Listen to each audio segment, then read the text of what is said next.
құрақ көрпені тігер алдында маталарды сұрыптап, жібек, сәтен, шыт, барқыт, тағы сол сияқты маталарды сұрыптап, іріктеп алып, соның астына жаңағы мата салып, сол көрпелерді жаңағы қиықтарды құрап, келтіріп, соны түрі-түрімен әдемілеп, жаңағы түстерін, ашық түстермен әдемілеп, осындай құрақ көрпе тігіледі.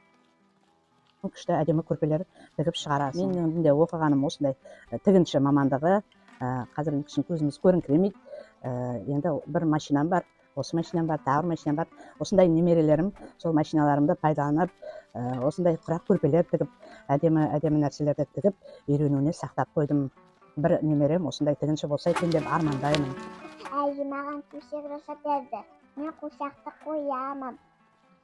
Ойнаймын. Әже, рахмет. О, жаным, рахмет саған да. Қамшы деген ата-бабадан келатқан өзіміздің салт дәстүріміздің бір белгісі. Бұл дейтінде киелі.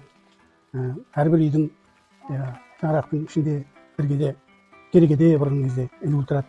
Қазір үйге барсаң, мысалы, үйдің бір жақ қабырғасында қамшы ілулі тұрады. Бұл дейтіндер атамыздың жатқан дәстүрі.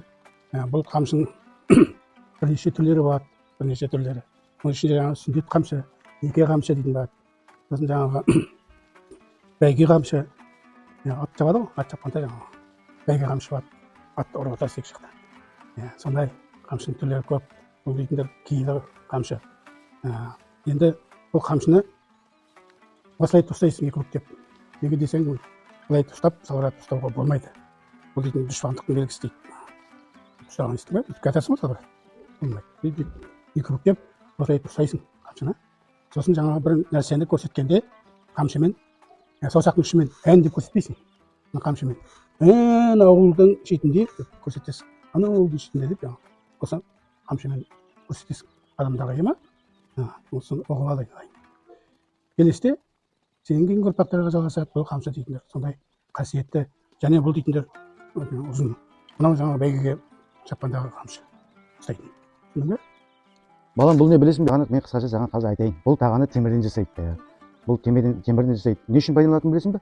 Бұны ерте замандарда, Еуропаларда мысалы 6 ғасырдан кейін бұны жаппай аттың тұяғына тағы ретінде пайдаланған бәріне де.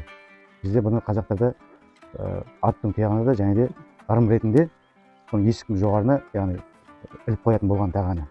Жақсылыққа келу үшін, үйде жамандық болмас үшін. Енді мен қамшымен жол көрсете алады екенмін.